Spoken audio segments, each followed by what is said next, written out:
আনে যে ভাইয়া আমাদের জিন্দেগি দুইটা, আমাদেরকে আমাদের আল্লাহ দুনিয়া ছাড়তে বলে নাই, আখিরাত ভুলতে বলে নাই, দুনিয়া বাদ দিতে বলে নাই। আল্লাহ ওয়ালা তানসা নসিবাকা মিনাদ দুনিয়া, আল্লাহ বলছে বান্দা দুনিয়া ভুলে যেও না। আমি বাজার, ব্যবসা, হাট ঘাট, চাকরি, ক্ষেত খামার, স্ত্রী, সন্তান, ঘর পরিবার, ঘুম, আহার, নিদ্রা, আমি কোনোটাই বাদ দিতে বলি নাই বান্দা, ছাড়তে বলি নাই।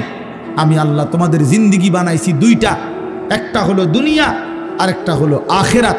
দুনিয়া তুমি কর্ম করবা আর আখিরাতের জন্য আমল করবা। দুনিয়া কর্ম, আখিরাত তোমার ধর্ম। দুনিয়ার জন্য করবা কর্ম, আখিরাতের জন্য করবা ধর্ম। তো ধর্ম এবং কর্ম, কর্ম এবং ধর্ম মিলবে, তোমার গন্তব্য জান্নাতি হবে। তাইলে এখন হুজুর একটা আশ্চর্য সুন্দর কথা কইছে যে আল্লাহ বলছে বান্দা দুনিয়া তোমার কর্ম, আখিরাতের জন্য তোমার ধর্ম। কিন্তু আখিরাত লম্বা সময়, দুনিয়া স্বল্প সময়। নবীজি সাল্লাল্লাহু আলাইহি সাল্লাম বলছেন একটা সাগরের মধ্যে যদি কেউ নিজের আঙ্গুল চুবায়, ভিজায়, তো আঙ্গুলের অগ্রভাগে যেটুকু পানি, এইটুকুই হলো দুনিয়া, আর সাগরের বাকিটা পানি আখিরাত। তাইলে আখিরাত লম্বা না দুনিয়া লম্বা বলেন? কিন্তু মজার বিষয় হলো লম্বা হলো আখিরাত, স্বল্প হলো দুনিয়া। কিন্তু আল্লাহ তাআলা আমার হায়াত, আমার সময় স্বল্প দুনিয়ার জন্যই দিছেন বেশি, আর অনন্তকালের আখিরাতের জন্য আমল চাইছেন অল্প অল্প। সকাল 6টা বাজে 4 রাকাত ফজরের নামাজ, তাহলে 10 মিনিটের বিষয়। আবার দুপুর 1:30টা বাজে 10 রাকাত জোহরের নামাজ, 20 মিনিটের সময়। তাইলে ধরে নিলাম সকাল 6টার পরে 7টা, 8টা, 9টা, 10টা, 11টা, 12টা, 1টা, প্রায় 7.5 ঘন্টা পরে আবার 20 মিনিট। তাহলে সকালের 10 মিনিট আর দুপুরের 20 মিনিট, এই হলো 30 মিনিট মনে করেন আখিরাতের জন্য, আর 7.5 ঘন্টা আমার দুনিয়ার কর্মের জন্য। তাহলে স্বল্প সময়ের দুনিয়ার জন্য আমারে সুযোগ দিলেন বেশি, অনন্তকালের আখিরাতের জন্য আমলের জন্য চাইলেন আমার কাছে অল্প সময়। এটাও আল্লাহর জন্য আমরা দেব না? এটা ইনসাফ হইল? এটা বিবেকের দাবি হইল ভাইয়া? অতএব আমি অনুরোধ করছি, মেহেরবানি করে আমরা ভাবতে শিখি। আরে এই বাচ্চা লাগাই দিলেন কেন আপনারা, আবার নামাই দিলেন কেন? তাইলে শেষ, আমার কথা শেষ, আর অল্প একটু কথা। তাইলে আমি বলতে চাচ্ছি, আমরা যদি বুদ্ধিমান হইতাম তাইলে দুনিয়া আমাদের সুন্দরী চলে, আখিরাত সাথে নিলে দুনিয়া লস হয় না। আখিরাত সাথে নিলে 5 ওয়াক্ত নামাজ যদি কেউ মজবুত সিদ্ধান্ত নেয়, এটা কঠিন কিছু না। হালাল উপার্জনের কেউ সিদ্ধান্ত নিলে এটা কঠিন কিছু না। চরিত্র হেফাজতের সিদ্ধান্ত নিলে খোদার কসম এটা কিছুই না। আল্লাহ তাআলা হাদিসে কুদসিতে আছে, ওয়াদা দিছে, কেউ যদি আমি আল্লাহর ভয়ে চোখ হেফাজত করে, আমি তার দিলের মধ্যে ইমানের এমন স্বাদ দেব যে নগদ ইমানের মজা সে পাইতে থাকবে। খোদার কসম এটা হাদিস। মান তারাকাহা মাখাফাতি আবদালতুহু ঈমানান ইয়াজিদু হালাওয়াতাহু ফি কলবি। তাহলে গুনাহ ছেড়ে দিলে, আল্লাহকে মেনে নিলে, আল্লাহর ইবাদত করিলে খুব কঠিন কিছু না, খুব কঠিন কিছু না। এই জন্য প্রিয় ভাই আমার, বাপ আমার, এই শেষ বেলায় আমি এই অনুরোধটাই করতে চাই, আমরা যদি বুঝি আখিরাত আমাদের জিন্দেগি, পরকালের জন্যই আমাদের প্রস্তুতি, তাইলে আমাদের প্রস্তুতির আখিরাত সাজাইবার সবচেয়ে সুন্দর সিজন, শ্রেষ্ঠতম মাস মাহে রমজান। মাহে রমজান আমাদের সামনে একদম মুখোমুখি, শাহরু রমাদান, রমজান মাস। এই রমজান মাসটাকে কদর করার কথা আমি বলতে চাই, এটাই আমার শেষ আহ্বান। কেউ যদি বুঝি আমরা আমার আখিরাতি মূল, আমার দুনিয়া সামান্য, তাহলে আমাদের উচিত মাহে রমজানের প্রস্তুতি নেওয়া, মাহে রমজানের প্রস্তুতি নেওয়া। মাহে রমজান আল্লাহ নিজের, এই যে প্যান্ডেল আপনারা সাজাইছেন সুন্দর করে মাহফিলের জন্য, খোদার কসম আল্লাহ তাআলা বলে, বান্দা রমজান আমি নিজ হাতে সাজিয়েছি আমার বান্দাকে জান্নাত দেওয়ার জন্য, জাহান্নাম থেকে বাঁচাবার জন্য। যদি বলি আল্লাহ কেমনে সাজাইলেন, আল্লাহ তাআলা বলেন, শুনো আমার সাজানোটা তোমরা শুনো। 1, আমি আল্লাহ জান্নাতের সব দুয়ার খুলে দিয়েছি। 2, জাহান্নামের দরজাগুলো বন্ধ করে দিয়েছি। 3, সমস্ত শয়তান এবং দুষ্ট জিন শেকলে বন্দি করে দিয়েছি।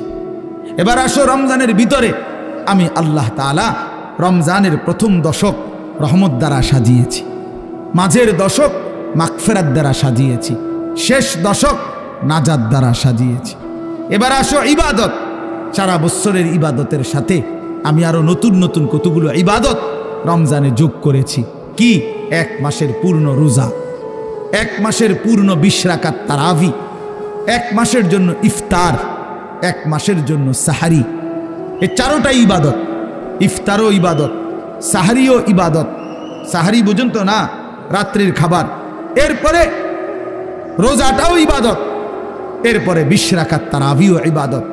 আল্লাহ বলেন এরপরে শেষ দশক, শেষের 10 দিন এতেকাফ, মসজিদের এতেকাফ আমি এর দ্বারা সাজিয়েছি। শেষ দশকের বেজর রাত্রিগুলো আমি আল্লাহ তাআলা সবে কদরের দ্বারা সাজিয়েছি।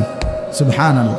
এরপরে আল্লাহ বলেন নেকির হিসাব, নেকির হিসাব হইল একটা নফল একটা ফরজের সমান, একটা ফরজ 70টা ফরজের সমান। একজন রোজাদারকে ইফতার করাইলে 3টা পুরস্কার, গুনাহ মাফ, জাহান্নাম থেকে মুক্তি, রোজাদারের সমপরিমাণ নেকি, সমপরিমাণ নেকি। আল্লাহ তাআলা বলে বান্দা এতভাবে আমি আল্লাহ রমজানকে সাজাইলাম, উদ্দেশ্য কি? শুধু তোমাকে জান্নাত দেব, তোমাকে আমি জান্নাত দিতে চাই বান্দা, তুমি নেও বান্দা, লাআল্লাকুম তাত্তাকুন।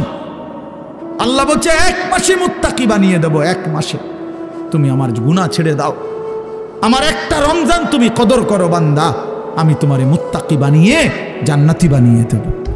এই জন্য আল্লাহ বলছে শাহরু রমাদান, যে আয়াতটা আমি পড়েছি আল্লাহ নিজে রমজান মাস, এই শব্দ রমজান মাস আল্লাহ নিজে কোরআনে উল্লেখ করছেন। এই জন্য রমজান মাস এটা উচ্চারণ হয় বছরে কত দিন জানেন? প্রতিদিন, প্রতিদিন, প্রতিদিন। কেমনে? কারণ 24 ঘন্টা পৃথিবীতে কোথাও না কোথাও আল্লাহর কোরআন তেলাওয়াত হয়। আর শাহরু রমাদান এই শব্দ অতএব জমিনে 24 ঘন্টায় কোথাও না কোথাও কারো না কারো জবানে উচ্চারিত হয়। সারা বছর রমজানের কথা আলোচিত হয়। নাহলে এই শব্দ শাহরু রমাদান এটা কোরআন শরীফের শব্দ না, তাহলে এটা কেউ না কেউ তো পড়তেছে, কোথাও না কোথাও কেউ সবক দিতে আছে, কেউ শুনানি চলতে আছে। মানে 24 ঘন্টা আল্লাহর জমিনে সারা বছর এক আওয়াজ উচ্চারিত হয়, রমজান মাস, রমজান মাস, রমজান মাস, শাহরু রমাদান। আল্লাহ এবার বলে বান্দা শুনো, এই মাসের পরিচয় আমি বললাম, আমার পরিচয় আমি দেই আমার মাসের। আল্লাযী উনজিলা ফীহিল কোরআন, এটা সেই মাস যে মাসে কোরআন নাজিল করা হয়েছে। কোরআন নাজিল করাতে এই মাস দামি। আমার শায়েখ আল্লামা মুফতি মুশতাকুন নবী সাহেব বলে যে দেখো, একটি রমজানে কোরআন নাজিল হয়েছিল, প্রত্যেক রমজানে কোরআন নাজিল হয় না। কোরআন তো একটি রমজানে, নবীজির বয়স যখন 40, ওই সময়ে একটা রমজান কোরআন নাজিল হয়েছিল। কিন্তু ওই 1 মাসে একবার কোরআন নাজিল হওয়ার কারণে কোরআনের বরকতে ওই মাস যতবারই পৃথিবীতে আসে ততবারই দামি হয়ে যায়। ওই একটি রাত শবে কদর, ওইটা তো একটা রাতে কোরআন নাজিল হয়েছিল, কিন্তু ওই রাত এইটা এবার যতবারই আসে ঘুরে ঘুরে ততবারই ওই রাত দামি হয়ে যায়। এজন্য কোরআন যে রাতের সাথে একবার লাগছে, এই রাত আজীবনের জন্য দামি হয়ে গেছে। কোরআন যেই মাসের সাথে একবার লাগছে, ওই মাস আজীবনের জন্য দামি হয়ে গেছে। কোরআন যেই বান্দার জীবনে একবার লাগবে, ওই বান্দাও আজীবনের জন্য দামি হয়ে যায়, দামি হয়ে যায়। হুদাল লিন্নাস ওয়া বাইয়িনাতিম মিনাল হুদা ওয়াল ফুরকান। আল্লাহ বলেন আমার কোরআনের 3টা বৈশিষ্ট্য, একটা হলো সারা পৃথিবীর মানুষের জন্য